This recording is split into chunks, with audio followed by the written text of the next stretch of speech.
Salam, sekali kita bertemu dalam renungan firman Tuhan. Saya percaya hari yang baru ini dan juga kesempatan yang sangat indah ini, Tuhan mau memberitahu kepada kita sesuatu yang istimewa. Tuhan mau kita dikenyangkan dengan firman-Nya, dan Tuhan mau kita mengenali Dia dan memahami, malah mendalami kasih-Nya yang sangat luar biasa untuk anak dan saya. Saya percaya pada pagi hari ini Tuhan telah menyimpan sesuatu yang sangat-sangat khusus untuk Anda dan saya melalui penyampaian firman Tuhan pada pagi hari ini. Dan sebelum kita mulai, mari kita berdoa. Saya percaya melalui doa, apa yang kita utarakan dengan permintaan dan dengan iman, bukan hanya Tuhan memberikan sesuai dengan apa yang kita minta, tetapi juga dengan kekuasaan menurut masa waktu yang tepat bagi kita. Mari kita berdoa. Bapa di surga, terima kasih Tuhan karena Engkau memberikan kami sebagai kesempatan yang sangat indah ini untuk dapat bersama-sama mendengar, merenung, melihat, malah makan firman Tuhan. Engkau yang berbicara, Engkau yang mengajar, mendidik kami, Engkau yang memberikan kepada kami terang baru.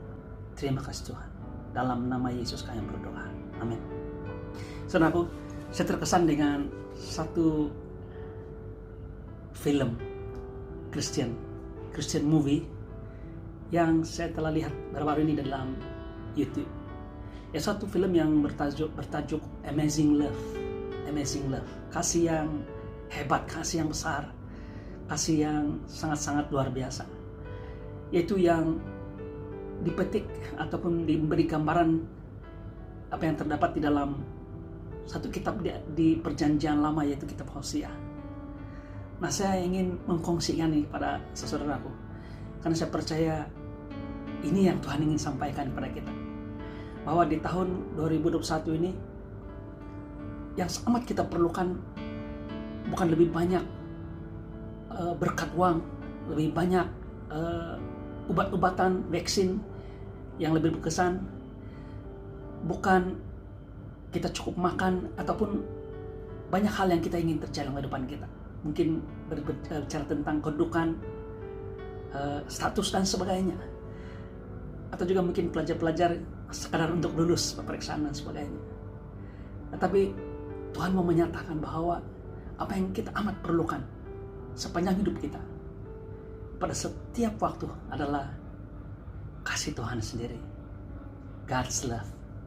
Dalam Yohanes pasal yang ketiga ayat 16, kita sudah hafal ayat firman Tuhan ini, yaitu bicara tentang betapa besar kasih Allah akan dunia ini, sehingga Dia memberikan anaknya yang tunggal. Dan barang siapapun yang percaya padanya tidak akan binasa, melainkan beroleh hidup yang kekal. Perkataan begitu besar kasih Allah ini, atau kasih Tuhan kepada kita itu, kadang-kadang dia menjadi satu ungkapan yang memang baik, terbaik, tapi kadang-kadang menjadi hambar atau menjadi satu yang terlalu biasa bagi kita. Kita tidak dapat menggambarkan perkataan firman Tuhan sendiri apabila kita katakan begitu besar kasih Allah, begitu besar kasih Bapa di sorga untuk Anda dan saya. Tapi melalui firman Tuhan yang terdapat dalam kitab Hosea, satu peristiwa yang diceritakan sedemikian rupa dalam film Christian movie ini, Amazing Love, dapat melihat, dan saya percaya dengan kuasa kasih Tuhan, kasih Bapa di surga terungkap bukan di dalam pikiran, tapi juga dalam hati dan jiwa. Wah, luar biasa. Mari kita lihat firman Tuhan ini yang terdapat di kitab Hosea. Nah, sebelum saya baca firman Tuhan ini, saya ingin memberikan sedikit gambaran tentang apa yang berlaku pada waktu zaman Hosea. Pada waktu zaman Hosea, kerajaan Israel telah terbahagi kepada dua. Satu yang di bagian utara dan satu lagi di bagian selatan. Di bagian selatan adalah diperintah oleh raja-raja keturunan Yehuda. Sementara di bagian atas pula ialah 11 suku Israel yang lain. Jadi kerajaan itu disebut sebagai kerajaan Israel. Mereka terbahagi dua selepas zaman Salomo. Apabila berlaku pergeseran di antara mereka, sehingga mereka tidak mau lagi berada dalam satu naungan, satu kerajaan, tetapi mereka memilih untuk memerintah sendiri. Yehuda di bagian selatan dan Israel di bagian utara. Dan Hosea dipanggil Tuhan untuk melayani, untuk menyatakan kasihnya kepada orang-orang Israel pada waktu itu. Situasinya sangat-sangat menyedihkan pada waktu itu, karena orang-orang Israel mula meninggalkan Tuhan. Mereka tidak lagi menyembah atau pergi ke Yerusalem untuk mempersembahkan korban, tapi mereka menyembah kepada berhala yang ada di tempat di mana mereka berada. Ada yang menyembah Baal dan menyembah patung-patung atau berhala-berhala yang lain. Dan ini menyakitkan hati Bapa di surga. Dan dia memanggil Hosea. Dan sangat luar biasa apa yang diarahkan oleh, diperintahkan oleh Bapa kepada Hosea. Mari kita baca firman Tuhan ini, kita telusuri secara satu persatu untuk kita memahami begitu besar kasih Bapa kepada kita. Dalam konteks ini kepada orang-orang Israel. Dalam Hosea pasal yang pertama ayat 1, dia katakan firman Tuhan datang kepada Hosea bin Beri pada zaman Uzia, Yotam, Ahaz dan Hizkia, raja-raja Yehuda, dan pada zaman Yerobeam bin Yoas, raja Israel. Ayat 2, ketika Tuhan mulai berbicara dengan perantaraan Hosea, berfirmanlah ia kepada Hosea, pergilah, kawinilah seorang perempuan sundal dan peranakanlah anak-anak sundal. Karena negeri ini bersundal hebat dengan membelakangi Tuhan. Maka pergilah ia dan mengawini Gomer binti Diblaim. Lalu mengandunglah perempuan itu dan melahirkan baginya seorang anak laki-laki. Kemudian berfirmanlah Tuhan kepada Hosea, berilah nama Yezreel kepada anak itu, sebab sedikit waktu lagi maka aku akan menghukum keluarga Yehu karena hutang darah Yezreel, dan aku akan mengakhiri pemerintahan kaum Israel. Maka pada waktu itu aku akan mematahkan busur panah Israel di lembah Yezreel. Lalu perempuan itu mengandung lagi dan melahirkan seorang anak perempuan. Berfirmanlah Tuhan kepada Hosea, berilah nama Lo Ruhamah kepada anak itu, sebab aku tidak akan menyayangi lagi kaum Israel dan sama sekali tidak akan mengampuni mereka. Tetapi aku akan menyayangi kaum Yehuda dan menyelamatkan mereka demi Tuhan Allah mereka. Aku menyelamatkan mereka bukan dengan panah atau pedang, dengan alat perang atau dengan kuda dan orang-orang berkuda.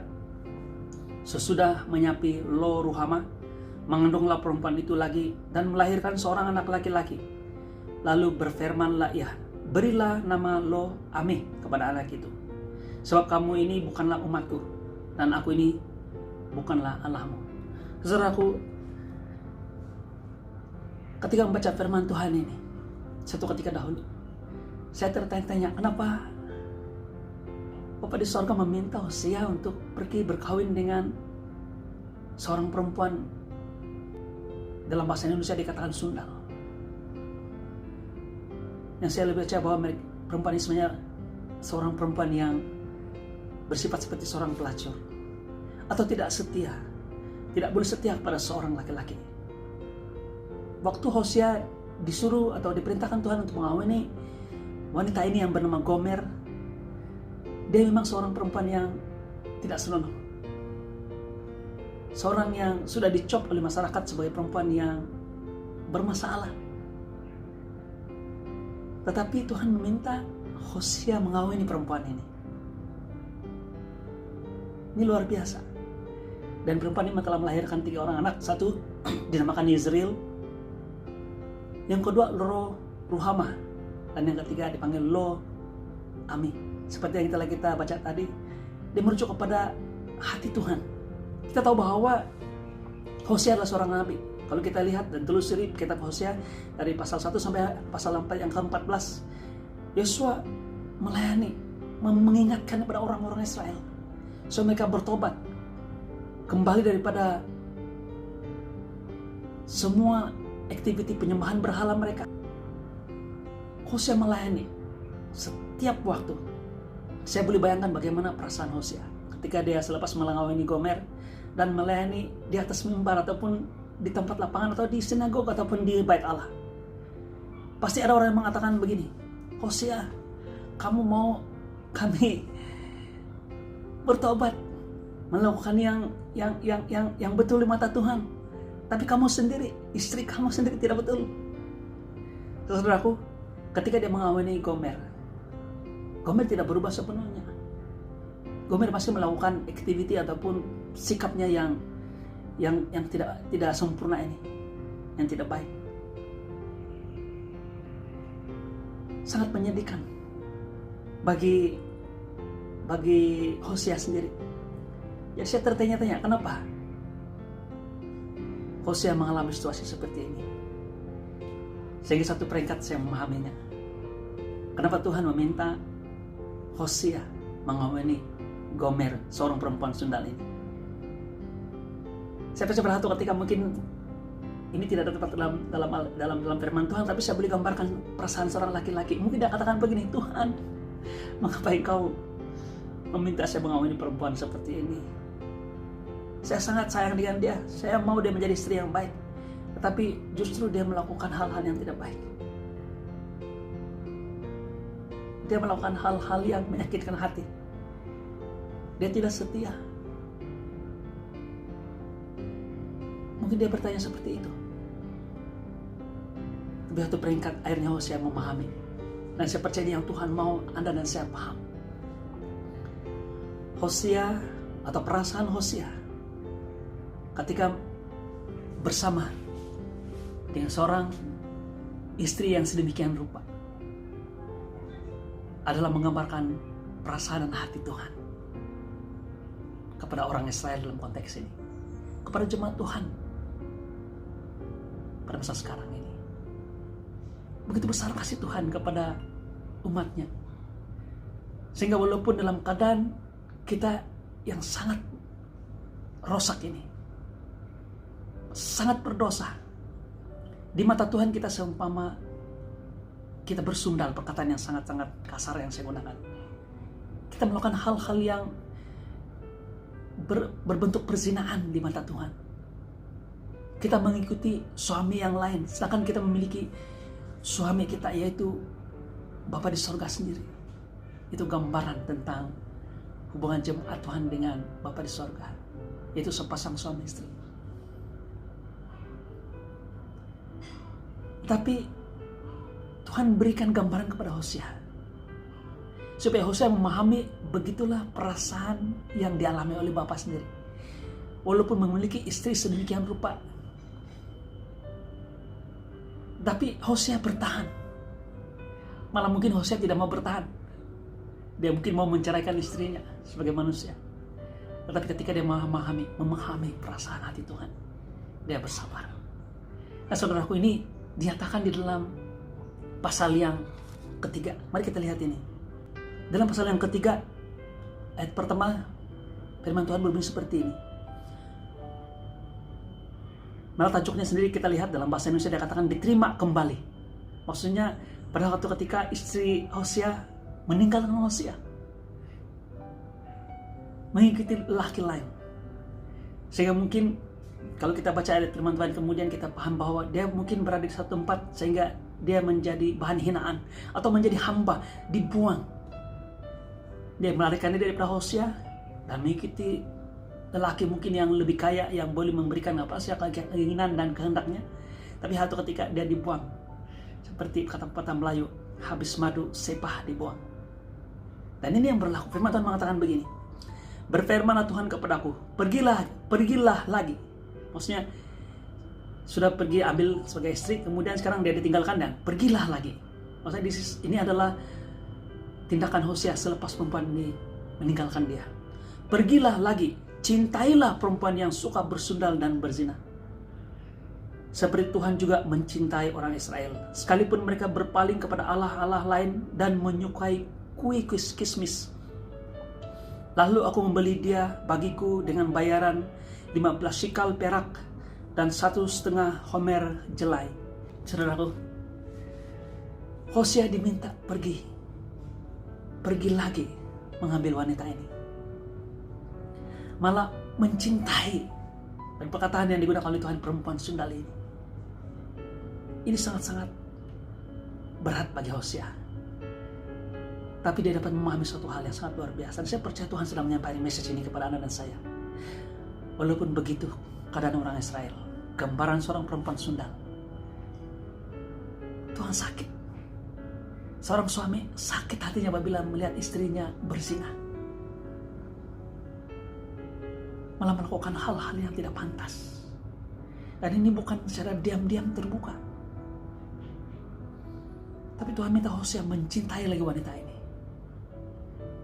Saya percaya Hosea hancur hatinya. Tapi dia dapat message. Dan Anda dan saya mendapat message yang sangat luar biasa ini. Walaupun begitu rusak manusia, malah bukan orang lain, mungkin jemaat Tuhan sendiri yang sudah pernah mendengar firman Tuhan, yang sudah pernah ikut dalam pelayanan, malah sudah menerima Tuhan Yesus Kristus sebagai Tuhan selamat pribadi mereka, dan meninggalkan Tuhan. Ini satu yang luar biasa.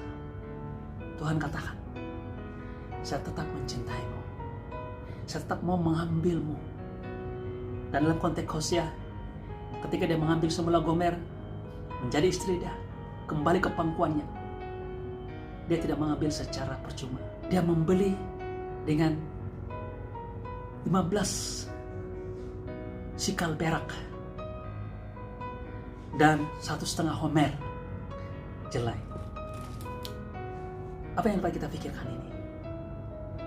Firman Tuhan mengatakan dalam Yohanes 3 ayat 16, begitu besar kasih Allah akan dunia ini, sehingga dia memberikan Yesus Kristus, anaknya yang tunggal,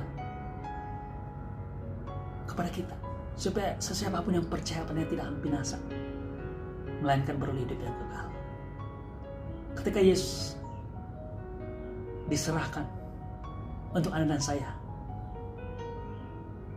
dia telah dijual dengan 30 keping perak.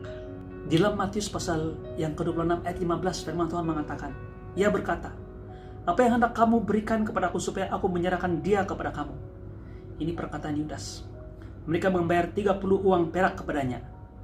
Dan mulai saat itu ia mencari kesempatan yang baik untuk menyerahkan Yesus. Yudas menjual Yesus dengan harga 30. Perkataan sini ialah 30 uang perak. Ketika Hosea membeli Gomer, dia membeli dengan 15 keping perak, sikal perak, 15 sikal perak. Mungkin kamu katakan, apakah persamaannya itu penentuan? Hosea berbicara tentang orang-orang Israel, sehingga sekarang orang-orang Israel, walaupun sudah banyak yang ramai yang sudah bertobat, tapi pada keseluruhannya, pada umumnya Israel belum percaya kepada Yesus sebagai juru selamat mereka. Sampai saat ini Tuhan mengatakan dalam ayat firman Tuhan dalam Hosea, dalam ayat yang kelima, firman Tuhan mengatakan, sesudah itu orang Israel akan berbalik dan akan mencari Tuhan Allah mereka dan Daud raja mereka, yaitu merujuk pada Tuhan Yesus. Mereka akan datang dengan gemetar kepada Tuhan dan kepada kebaikannya pada hari-hari yang terakhir.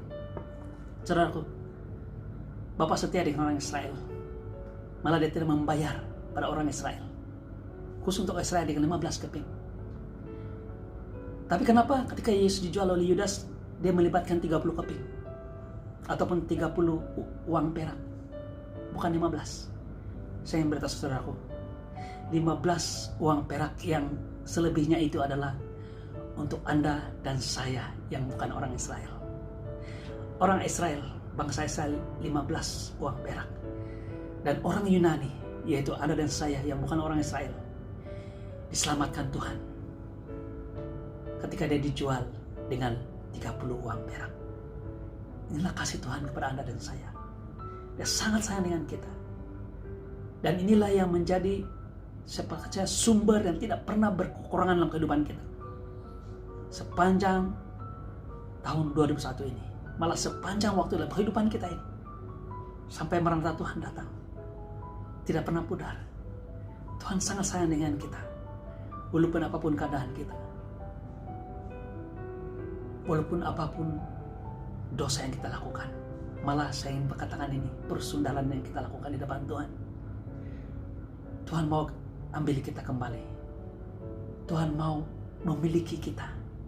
Tuhan setia sebagai pengantin laki-laki dalam hubungan kita dengan Tuhan. Tuhan membayar dengan harga yang mahal untuk Anda dan saya, dengan darahnya yang tertumpah di kayu salib. Haleluya. Saudaraku, ini yang kita perlukan sepanjang tahun ini.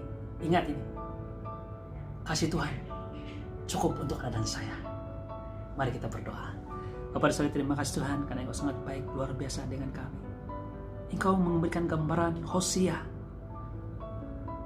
bagaimana dia mencintai, malah menerima kembali istrinya, seorang perempuan sundal, seorang perempuan yang berzina, seorang perempuan yang berdosa. Engkau memberikan gambaran kami, begitu rupa Bapa. Engkau adalah Hosea bagi kami. Engkau mencintai kami. Engkau menebus kami. Malah dengan 30 uang perak ketika Yesus dijual, supaya kami dapat dibeli dan diselamatkan oleh Bapa melalui Kristus Yesus yang mati di kayu salib untuk kami.